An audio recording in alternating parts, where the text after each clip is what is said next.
ایک دن نبی کریم مکہ مکرمہ کی ایک گلی سے گزر رہے تھے۔ راستے میں ایک بوڑھی عورت اپنے گھر کا سامان الفاٹے جا رہی تھی۔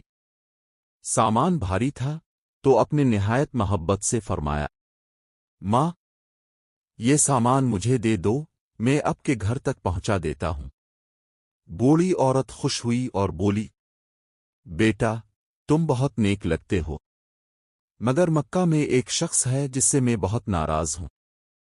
وہ لوگوں کو اپنے نئے دین کی طرف بلاتا ہے، سب کو اپنے خدا کی عبادت چھوڑنے کو کہتا ہے۔ اس کا نام محمد ہے۔ رسول اکرم مسکرا کر خاموشی سے اس کا سامان الفاٹے اس کے گھر تک پہنچا دیے۔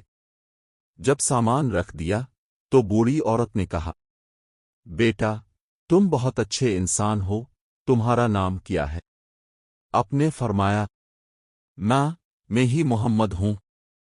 بوڑھی عورت حیران رہ گئی، اس کی آنکھوں میں آنسو آ گئے اور اس نے کہا، بیٹا، اگر تم محمد ہو تو میں گواہی دیتی ہوں کہ تم سچے ہو اور تمہارا دین سچ ہے۔